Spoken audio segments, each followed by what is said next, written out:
Morning students. आज हम पढ़ेंगे क्लास 10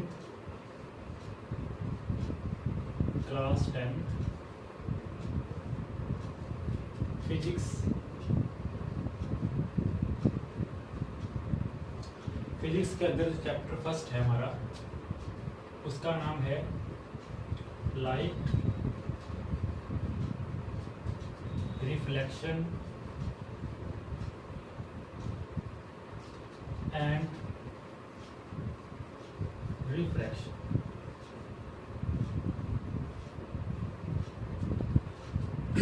तो पढ़ेंगे हम लाइट रिफ्लेक्शन और रिफ्रैक्शन। सबसे पहले हम समझेंगे कि लाइट क्या है। देखो बच्चों, लाइट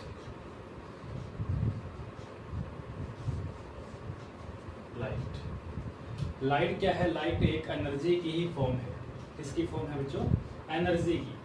देखिए, जो बेसिकली जो लाइट जो है ये ऑप्टिकल जो ऑप्टिक्स है, ऑप्टिक्स ब्रांच होती है फिजिक्स के अंदर, उसके अंदर हम दो तरह के ऑप्टिक्स के बारे में पढ़ते हैं। तो ऑप्टिक्स के अंदर हम दो ब्रांचेस पढ़ेंगे, जिसके अंदर होता है रे ऑप्टिक्स और एक होती है बच्चों वेव ऑप्टिक्स।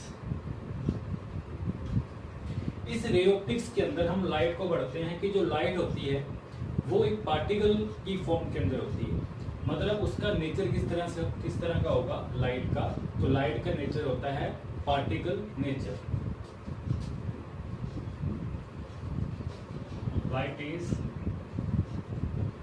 इन पार्टिकल नेचर।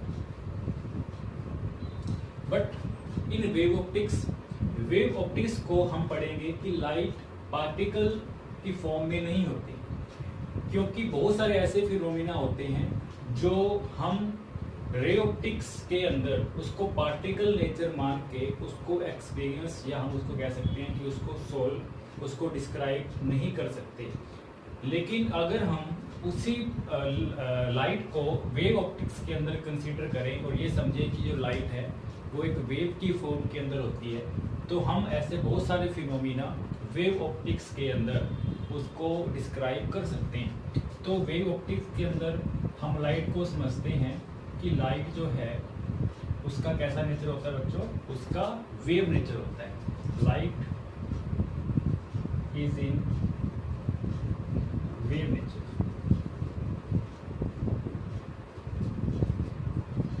तो रे ऑप्टिक्स के अंदर हम जो लाइट के दो फिनोमिना के बारे में पढ़ेंगे, जो कि हमारा बेसिकली साइंस का ही जो 10th है, और उसके अंदर जो हमारा जो बेसिक फिनोमिना 10th क्लास के अंदर वो सिर्फ रे ऑप्टिक्स के बारे में। लेकिन जैसे हम आगे और क्लासेस के अंदर होंगे, जैसे हम फिजिक्स पढ़ेंगे +2 के अंदर पढ़ेंगे, तो उसके अंदर रे ऑप्टिक्स को भी पढ़ेंगे, उसके अंदर हम वेव ऑप्टिक्स को भी पढ़ेंगे। लेकिन अभी आपको सिर्फ बताया जा रहा है कि जो लाइट है वो ऑप्टिक्स की ही ब्रांच है। तो ऑप्टिक्स के अंदर हम दो तरह के ऑप्टिक्स पढ़ते हैं, एक रे और एक वेव। तो रे ऑप्टिक्स के अंदर हम जो फिनोमिना है लाइट के, वो होते हैं दो तरह के फिनोमिना। ठीक है, there are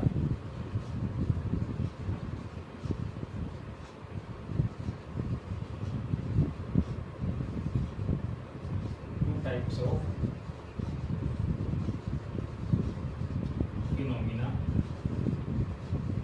of light. First जो फिनोमिना है उसको बोलते हैं रिफ्लेक्शन ऑफ लाइट,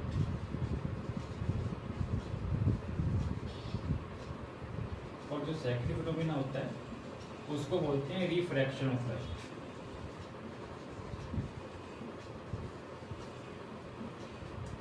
और ये जो वेव ऑप्टिक्स है, वेव ऑप्टिक्स के अंदर भी हम लाइट के ही फिनोमिना को पढ़ते हैं, लेकिन उसके अंदर हम अलग अलग तरह के फिनोमिना पढ़ेंगे। इसके अंदर भी काफ़ी तरह के फिनोमिना होते हैं, जैसे कि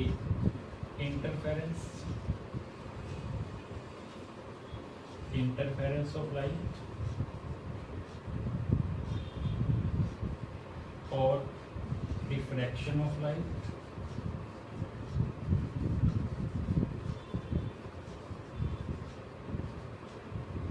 और इसका एक और फिनोमिना होगा पोलराइजेशन ऑफ लाइट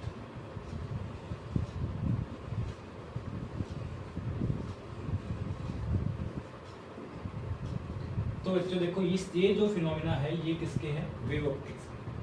तो अगर हम लाइट को ये माने कि लाइट एक पार्टिकल नेचर के अंदर होती है, तो हम उस पार्टिकल नेचर के वजह से हम सिर्फ इस तरह की फिनोमिना को ही डिस्क्राइब कर सकते हैं। लेकिन अगर हम ये माने कि जो लाइट है वो वेव के नेचर के अंदर होती है, तो ऐसे फिनोमिना जो हम लाइट को पार्टिकल नेचर मान के डिस्क्राइब या सोल्व नहीं कर सकते, उसको हम वेव नेचर मान के उसको सोल्व कर सकते हैं। जैसे कि interference of light, diffraction of light and polarisation of light.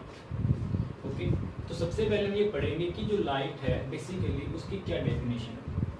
तो लाइट देखो बच्चों क्या है, अभी बताया मैंने आपको कि जो लाइट है वो एक मतलब एनर्जी की ही फॉर्म है। ठीक है, मान लीजिए कि आप एक अंधेरे कमरे के अंदर जाते हैं, डार्क रूम है, उसके अंदर जैसे ही आपने एंटर किया तो उसके अंदर रखे हुए जो ऑब्जेक्ट्स हैं जैसे कि टेबल है, चेयर है, आप उनको नहीं देख पाते। लेकिन जैसे ही आप उस कमरे के अंदर जो लैंप है उसका स्विच ऑन करेंगे तो देखोगे कि जो ऑब्जेक्ट्स आप नहीं देख पाते थे उसी को ही आप उसी को ही देख सकते हो। इसका मतलब क्या है कि पहले आप अंधेरे कमरे के अंदर गए, वहाँ पे कोई भी एनर्जी का सोर्स नहीं था, लेकिन जैसे ही आपने लैंप को ग्लो किया तो उसी तरह से जो लाइट है उस कमरे के अंदर एंटर हुई और आपको उन ऑब्जेक्ट्स को देखने में उसने हेल्प की। तो इसी वजह से जो लाइट क्या है बच्चों, लाइट एक एनर्जी की ही फॉर्म है जो आपको ऑब्जेक्ट्स को देखने में क्या करती है, हेल्प करती है। तो उससे हम बोलते हैं लाइट। तो देखो लाइट की डेफिनेशन क्या हो जाएगी, light is a form of energy which help us to see objects। ठीक है, तो एक चीज याद रखो बच्चों कि जो लाइट है वो कौन सी वेव होती है। तो लाइट होती है बच्चों इलेक्ट्रोमैग्नेटिक वेव। कौन सी वेव होती है बच्चों, इलेक्ट्रोमैग्नेटिक वेव।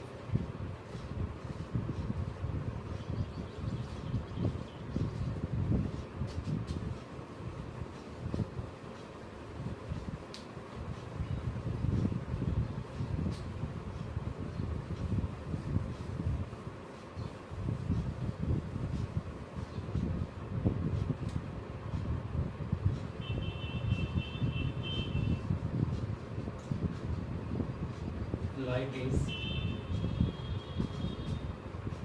electromagnetic wave। और जो लाइट की जो स्पीड है वो सबसे ज्यादा किसके अंदर होती है, सबसे मैक्सिमम कहाँ होती है,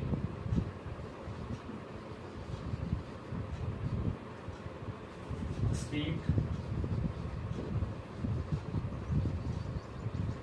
ऑफ लाइट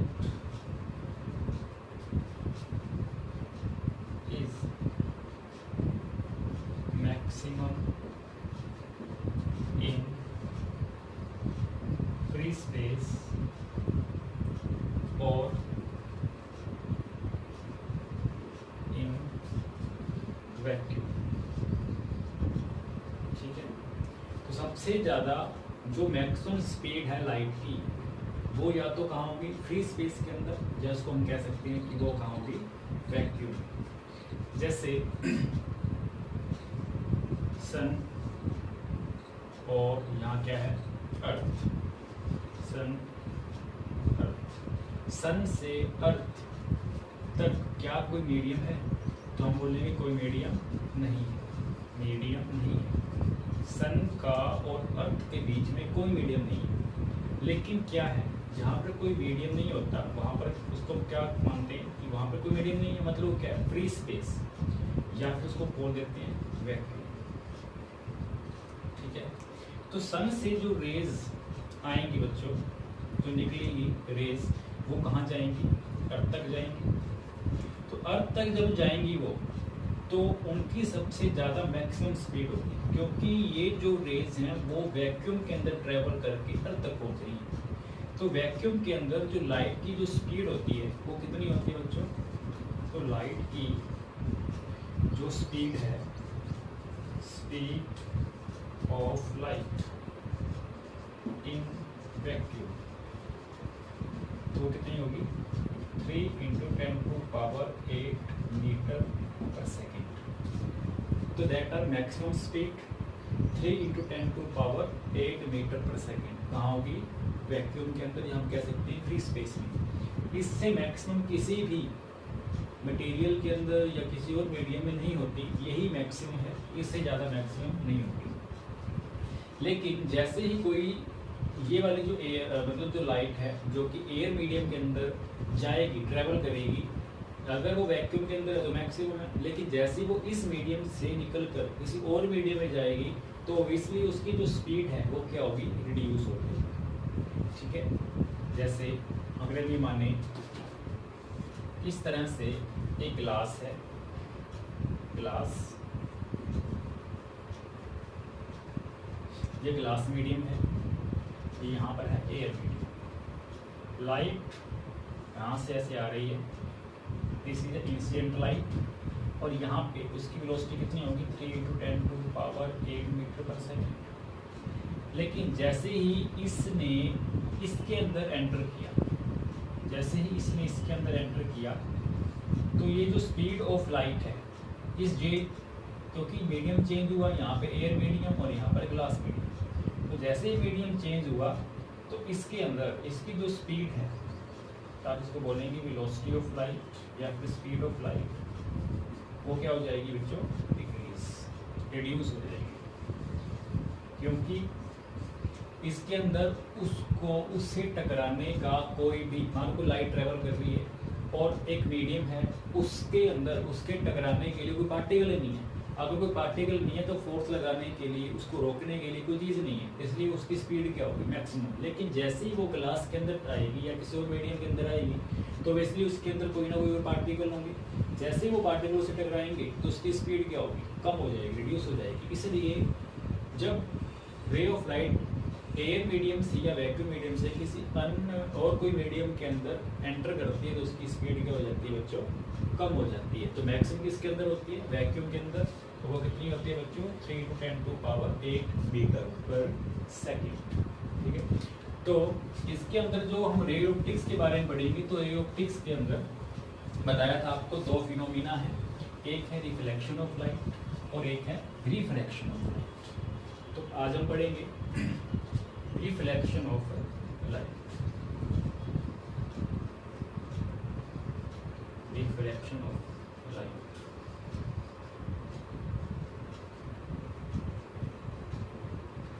देखिए रिफ्लेक्शन ऑफ लाइट क्या है, मान लीजिए कि एक हमारे पास एक सरफेस है,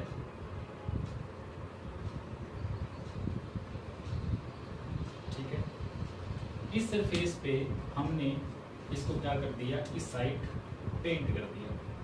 ठीक है, तो ये कैसी सरफेस हो गई बच्चों, पॉलिश्ड सरफेस, इसको पेंट किया। तो यहाँ से कोई रे ऑफ लाइट आ रही है, यहाँ से कोई रे ऑफ लाइट है वो आ रही है। ठीक है, तो इस रे ऑफ लाइट को हम क्या बोलेंगे, इंसिडेंट रे, इंसिडेंट रे। जैसे ही ये रे ऑफ लाइट आके इस सरफेस से जो कि पॉलिश की हुई है इससे हिट करेगी, टकराएगी, तो टकराने के बाद ये इसमें से एंटर या इसमें इसको क्रॉस करके, इसको पास करके नहीं जा सकती। क्यों, क्योंकि हमने क्या किया हुआ है, इसकी जो ये बैक सरफेस है उसको पॉलिश किया हुआ। तो देखो क्या होगा, जैसे ये जाएगी तो इसलिए यहाँ से टकरा के क्या होगी, इसी मीडियम के अंदर वापिस आ जाएगी। तो जब ये टकरा के वापिस आएगी तो हम इसको बोलेंगे रिफ्लेक्टेड रे, रिफ्लेक्टेड रे।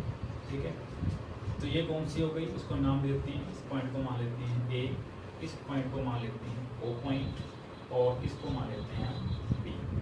इसके अंदर ए ओ है, कौन सी रे है, इंसिडेंट रे, और बी ओ है कौन सी रे है? Reflected ray. और इन दोनों के बीच में इस सरफेस पे हम एक परपेंडिकुलर ड्रॉ कर देते हैं, परपेंडिकुलर, ठीक है, और इसको हम मान लेते हैं n। तो NO क्या है? नॉर्मल, नॉर्मल बोलेंगे इसको, या फिर परपेंडिकुलर, परपेंडिकुलर क्या बोलते हैं? नॉर्मल ही बोलते हैं, ठीक है। तो ये क्या हो गया? Normal.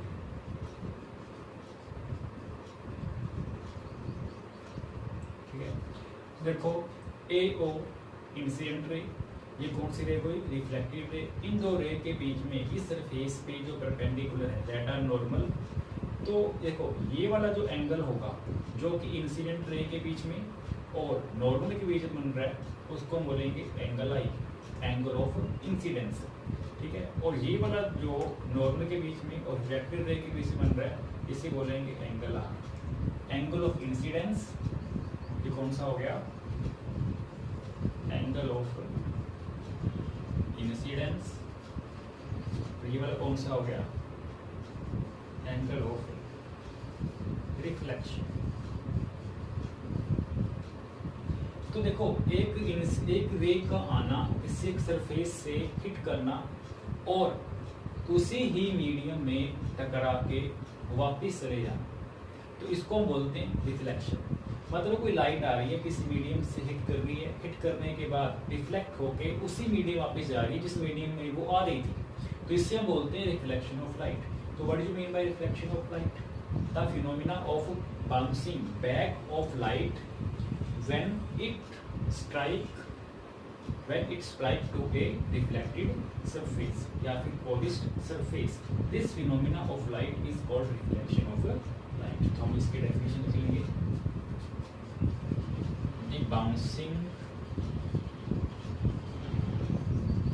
back of light from a polished or reflected surface is called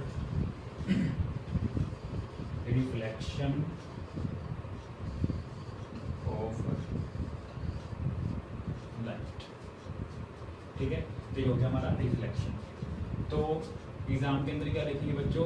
reflection of light क्या है, इसकी डेफिनेशन।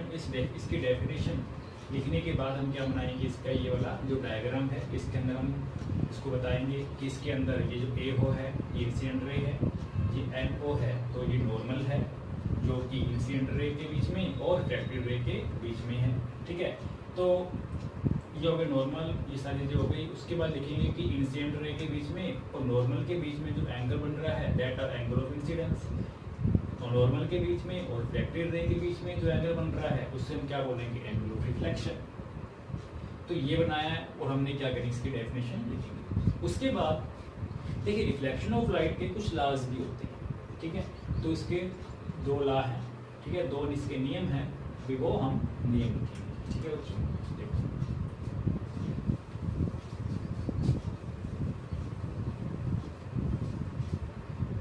तो आगे हम पढ़ रहे हैं laws of reflection.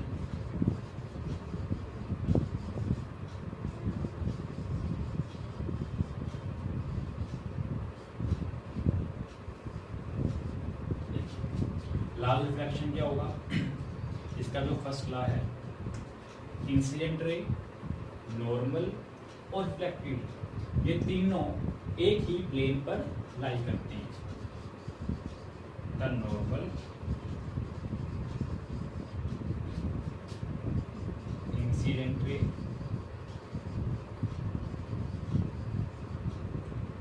And reflected ray are lies at a same plane। देखिए कैसे, मान लीजिए कि इस तरह से कोई एक सरफेस है, ठीक है, अब देखो यहाँ से कोई रे ऑफ लाइट आ रही है, तो ये वाली कौन सी लाइट होगी बच्चों? Incident ray. अब यहाँ से रिफ्लेक्ट होके इस सरफेस से, क्योंकि हमने इस सरफेस को यहाँ से क्या किया हुआ पीछे से पॉलिश्ड, तो ये वाली रे कौन सी हो गई? इंसिडेंट। ये वाली रे कौन सी हो गई जो रिफ्लेक्ट होके वापस आ रही है? रिफ्लेक्टेड। इन दोनों के बीच में ये क्या बन रहा है? नॉर्मल। देखो ये नॉर्मल, ये इंसिडेंट और ये रिफ्लेक्टेड। अगर हम देखेंगे तो ये नॉर्मल होगा, ये इंसिडेंट और ये सॉरी ये रिफ्लेक्टेड, नॉर्मल, इंसिडेंट, ये तीनों एक ही प्लेन में आए। ये नहीं है कि यहाँ से कोई रे इंसिडेंट रे आ रही है, ये नॉर्मल यहाँ बन रहा है और रिफ्लेक्टेड रे ऐसे जा रही है, नहीं आपकी तरफ, तो ऐसा नहीं होगा। ये तीनों कहाँ होंगे? सिर्फ एक ही प्लेन में होंगे। ठीक है, तो इस तरह से हमारा फर्स्ट लॉ हुआ कि नॉर्मल, इंसिडेंट रे, रिफ्लेक्टेड, ये तीनों कहाँ होते हैं? सेम ही प्लेन में होते हैं। देखो सेकंड क्या है कि ये जो एंगल ऑफ इंसिडेंस है ये हमेशा एंगल ऑफ रिफ्लेक्शन के इक्वल होगा। ठीक है, angle of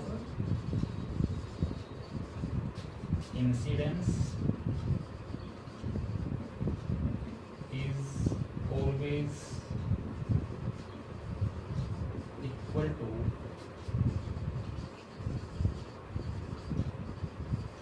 angle of reflection. मतलब angle I equal to angle का।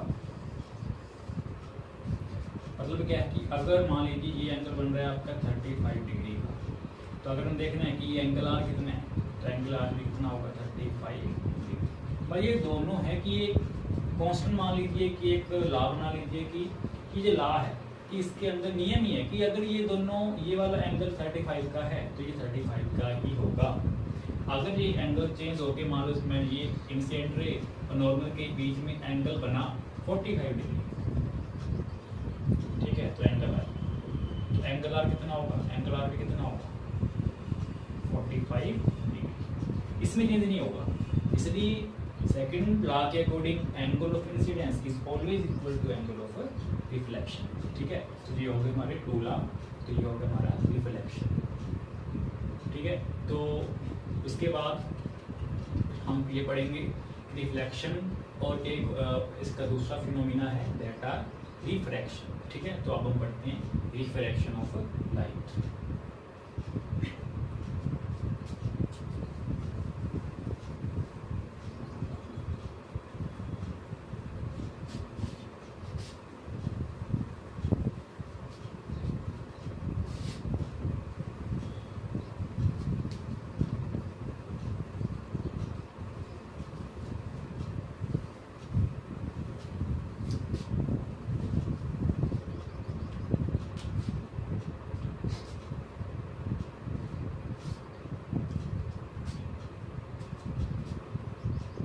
नेक्स्ट है रिफ्रैक्शन ऑफ लाइट। देखिए रिफ्रैक्शन क्या होता है। देखिए अभी हमने पढ़ा कि रिफ्लेक्शन क्या है। लाइट कोई इंसिडेंट रे आ रही है, किसी एक सरफेस से हिट कर रही है, ठीक है, टकरा रही है, टकराने के बाद वो बाउंस बैक हो रही है, मतलब जिस मीडियम से आ रही है टकरा के उसी मीडियम वापस आ रही है। तो इस फिनोमिना को हमने क्या बोला था बच्चों? Reflection of light. ठीक है, अब पढ़ेंगे रिफ्लेक्शन ऑफ लाइट। देखो रिफ्लेक्शन ऑफ लाइट क्या है कि मान लो कोई एक ट्रांसपेरेंट मीडियम है, वहां से कोई रे ऑफ लाइट उस पे आके हिट करती है। हिट करने के बाद देखो क्या होगा कि जैसे ही वो रे ऑफ लाइट हिट करेगी और हिट करने के बाद वो उसमें से पास होकर किसी दूसरे मीडियम में चली जाएगी। एक मीडियम पे आई, उसमें पास किया और दूसरे मीडियम में चली गई। तो इस फिनोमिना को हम क्या बोलेंगे बच्चों? Refraction of light. तो इसमें क्या है? It is a phenomena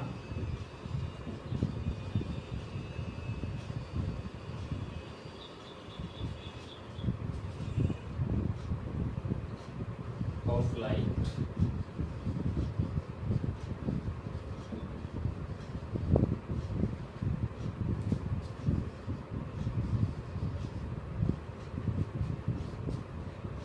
phenomena of light in which light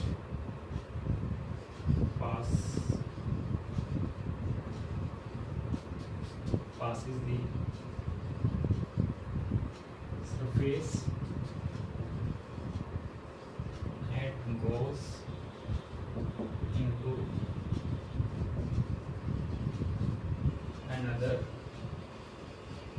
medium।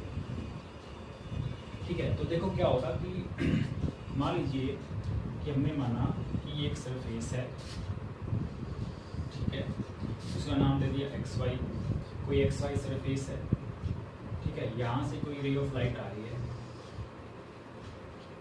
इसको वैसे नाम देते हैं हम अभी, ये है A पॉइंट, ये है O पॉइंट, तो उसके अंदर जो A जो O है, ये कौन सी रे हो गई, इंसिडेंट रे, ठीक है। यहाँ से हमने ड्रॉ कर लिया इसका नॉर्मल, ये क्या हो गया इसका नॉर्मल, इसको मान लिया n डेटा नॉर्मल, ठीक है। इसके बीच में ये जो एंगल बन रहा है डेटा एंगल I, इसको हम क्या बोलेंगे, एंगल ऑफ इंसिडेंस। तो देखो ये वाली जो इंसिडेंट रे है, जब इसको क्रॉस करके इस मीडियम से, या इसको मान लेते एयर मीडियम है, ये ग्लास मीडियम है, एक मीडियम दूसरी मीडियम के अंदर जा रही है तो क्या होगा, ये यहाँ से बेंड हो जाएगी, पर जाना तो इसको ऐसे था, लेकिन जैसे ही इस मीडियम से इस मीडियम में जाएगी तो ये किसकी तरफ मुड़ जाएगी, किसकी तरफ बेंड हो जाएगी, ये क्या है नॉर्मल, तो नॉर्मल की तरफ बेंड हो जाएगी, ठीक है। तो इसी फिनोमिना को भी हम कह सकते हैं कि ये भी क्या है, रिफ्रैक्शन। तो it is basically bending of light, ठीक है, कि when a ray of light travel from one medium to another medium, then it is bend, this phenomena is called refraction of light. तो ये एक दूसरी इसका डेफिनेशन हो गई कि क्या है, refraction of light, when a रे of light travel from one medium to another, then it bends, this phenomena is called refraction of light, ठीक है। तो एक ये इसकी डेफिनेशन हो गई, एक ये इसकी डेफिनेशन हो गई, तो आप चाहे कोई भी डेफिनेशन पढ़ सकते हैं, ठीक है, ओके। तो ये हो गया एंगल I, ये क्या कौन सा एंगल हुआ, एंगल R, तो इसको हम क्या बोलेंगे अब, एंगल ऑफ रिफ्रैक्शन, ठीक है, ठीक है, ओके। अब देखो कि क्या ये एंगल इस एंगल इक्वल है, नहीं, देखो ये एंगल ज़्यादा है, ये एंगल क्या है, कम है, तो angle of incidence, angle of refraction, ये दोनों इक्वल नहीं होते इसके अंदर रिफ्रैक्शन ऑफ लाइट। लेकिन रिफ्लेक्शन ऑफ लाइट के अंदर हमने क्या पढ़ा था कि एंगल ऑफ इंसिडेंस हमेशा किसके इक्वल होता है, एंगल ऑफ रिफ्रैक्शन के, लेकिन इस फिनोमिना के अंदर ये इक्वल नहीं होते, ठीक है। तो इसके भी वही सेम टू लॉज हैं, ठीक है, तो उसके बारे में पढ़ लेते हैं।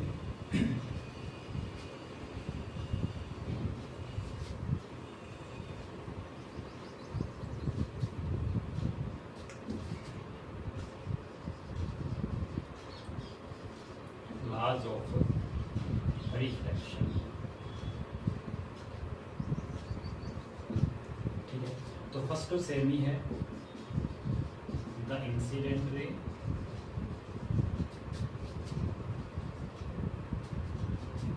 नॉर्मल एंड रिफ्रैक्टेड रे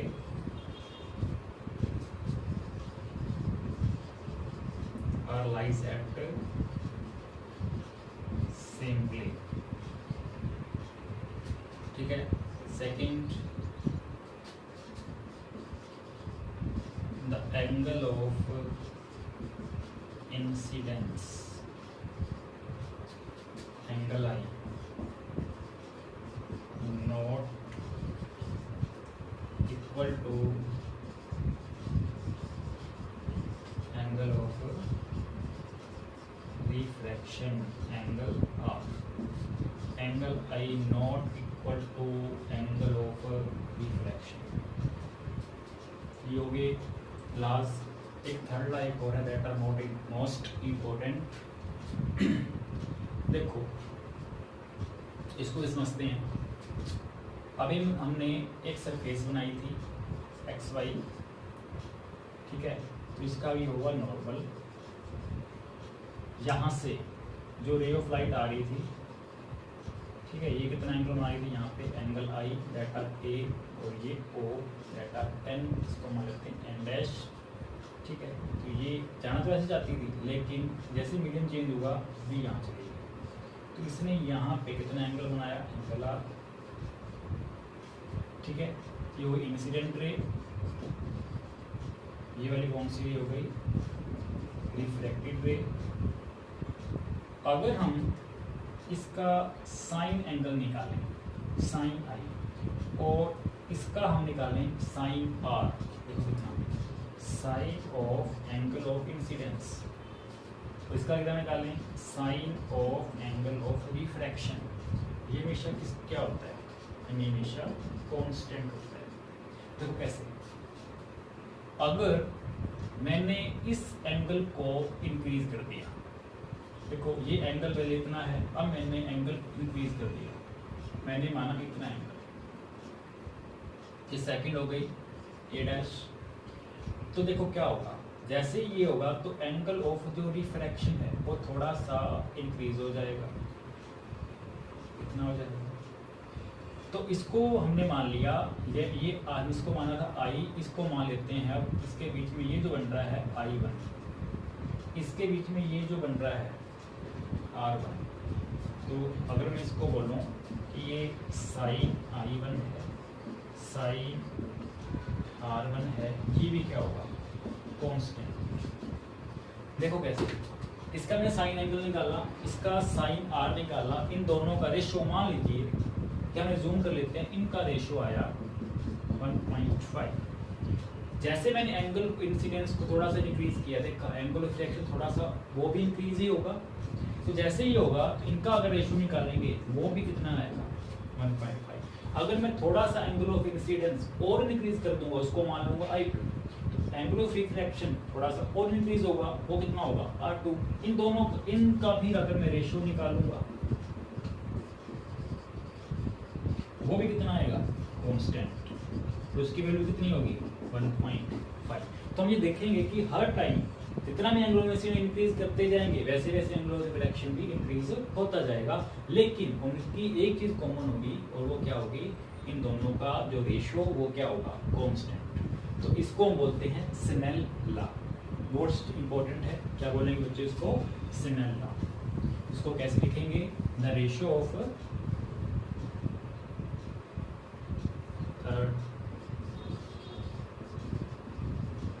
the ratio of sine of angle of incidence to the sine of refraction is always constant. मतलब क्या है, sine I sine R is equal to constant, और इसको हम क्या लिखेंगे, स्नेल लॉ। मतलब ये जो लॉ है, एक साइंटिस्ट थे जिनका नाम क्या था, स्नेल, उन्होंने ही इस लॉ को बनाया था, उन्हीं के नाम पर क्या है, स्नेल लॉ, ठीक है। तो आज हमने क्या पढ़ा बच्चों, क्लास 10 के जो फिजिक्स का जो फर्स्ट चैप्टर है, कि क्या नाम था बच्चों उसका, लाइट रिफ्लेक्शन है ना, रिफ्रैक्शन। तो पहले लाइट के बारे में पढ़ा, थोड़ी सी रिवीजन लेते हैं। लाइट क्या है, इलेक्ट्रोमैग्नेटिक वेव्स है। तो लाइट क्या है, इलेक्ट्रोमैग्नेटिक वेव्स की फॉर्म है। तो ये किसकी ब्रांच है, ऑप्टिक्स। ऑप्टिक्स के अंदर रे ऑप्टिक्स और वेव ऑप्टिक्स, इन दोनों के बारे में पढ़ा। रे ऑप्टिक्स के अंदर रिफ्लेक्शन को स्टडी करेंगे, जो कि हमारा 10th के अंदर ही बेसिक पार्ट है उसका, ठीक है। लेकिन जो वेव ऑप्टिक्स है वो अपनी 10th का हमारा टॉपिक नहीं है, वो आगे बड़ी क्लासेस के अंदर हम पढ़ेंगे। ठीक है, तो आगे हमने पढ़ा कि लाइट क्या है। लाइट एक एनर्जी की ही फॉर्म है और जो हमारे किसी ऑब्जेक्ट्स को देखने में हमारी हेल्प करे। उसके बाद जो लाइट है उसकी जो सबसे मैक्सिमम स्पीड होती है बच्चों, वो कहाँ होती है? वो होती है वैक्यूम के अंदर, फ्री स्पेस के अंदर। ठीक है, क्योंकि कोई भी मटेरियल या कोई पार्टिकल वहाँ पे प्रेजेंट नहीं होता, इसलिए उस लाइट के ऊपर फोर्स लगाने का कोई पार्टिकल ही नहीं है, तो उसको रोकने वाली कोई चीज़ ही नहीं है। इसलिए उसकी जो स्पीड है वो बहुत ही ज़्यादा मैक्सिमम होने वाली है किसके अंदर? वैक्यूम के अंदर। वो कितनी होती है? 3 × 10⁸ मीटर पर सेकंड। ठीक है, उसके बाद जैसे जैसे वो रे ऑफ लाइट किसी और मीडियम के अंदर जाएगी, ट्रैवल करेगी, उसमें पास करेगी, उसकी स्पीड ऑब्वियसली क्या होगी? रिड्यूस होगी, लेकिन 3 × 10⁸ से मैक्सिमम नहीं हो सकती। ठीक है, उसके बाद है reflection of light. Reflection of light के अंदर पड़ा एक लाइट का जाना, सरफेस से टकराना और वो बाउंस बैक होकर उसी मीडियम वापस आ जाना, इसे हम क्या बोलते हैं? रिफ्लेक्शन। रिफ्लेक्शन के 2 लॉज थे। पहला क्या था? Incident ray, normal, reflected ray, तीनों एक ही प्लेन पे लाई करते हैं। और एक दूसरा था कि एंगल ऑफ इंसिडेंस हमेशा किसके इक्वल होता है बच्चों? Angle of reflection. ठीक है, उसके बाद हम पढ़ रहे हैं रिफ्रैक्शन। तो रिफ्रैक्शन के अंदर हम पढ़ा था कि लाइट जा रही है एक मीडियम से दूसरे मीडियम में, जैसे जाती है वो बेंड हो जाती है। क्यों बेंड हो जाती है? क्योंकि ये बताया था कि उसकी जो स्पीड है वो चेंज हो जाती है। देखो, एयर के अंदर थी, उसकी मैक्सिमम थी, जैसे ही उसकी स्पीड इस मीडियम में आई कम हुई, कम होने से वो बेंड हो गई। ठीक है, इसी हम फिनोमेना को क्या बोलते हैं? Refraction of light. इसके भी लॉ थे, फर्स्ट तो सेम ही था। सेकंड पढ़ा था कि एंगल ऑफ इंसिडेंस इक्वल नहीं होता इसके एंगल ऑफ रिफ्रैक्शन के। ठीक है, उसके बाद थर्ड कौन सा था? The ratio of sine of angle of incidence to the sine of refraction is called is always constant. Sine I upon में sine R is equal to constant. ठीक है, किसने बताया? स्नेल ने। इसलिए इसको क्या बोलते हैं? Snell law. ठीक है, तो उसके बाद हम धीरे धीरे पढ़ के थोड़ा सा और पढ़ेंगे। जो नेक्स्ट हमारी जो क्लास होगी उसके अंदर हम पढ़ेंगे, उसके हम अंदर पढ़ेंगे स्फेरिकल मिरर क्या होते हैं, रिफ्लेक्शन के बेस पे ऐसे वो वर्क करते हैं। ठीक है, उसकी इमेजेस कहाँ बनती हैं, कैसी इमेजेस बनती हैं, रियल बनती है, वर्चुअल बनती है, लार्ज बनती है, छोटी बनती है। ठीक है, तो इस तरह से पढ़ेंगे। उसके बाद रिफ्रैक्शन के बारे में पढ़ेंगे, रिफ्रैक्शन के भी और आगे बहुत स्टडी करेंगे। एक और चीज़ पढ़ेंगे रिफ्रैक्टिव इंडेक्स। ठीक है, वो भी बताएंगे बच्चों अगली क्लास के अंदर। ठीक है, उसके बाद मैग्नीफिकेशन क्या होता है और इसके न्यूमेरिकल्स भी हम पढ़ेंगे। न्यूमेरिकल्स भी स्टडी करेंगे क्योंकि बेसिक पार्ट हमारा न्यूमेरिकल्स का भी है, तो न्यूमेरिकल्स को हमने पढ़ना है, उसको भी करके देखना है। तो आपको यहाँ पे सॉल्व कराएंगे सारे न्यूमेरिकल्स, घर बैठ के आप उसकी रिवीजन कर सकते हो, इसके बारे में पढ़ो।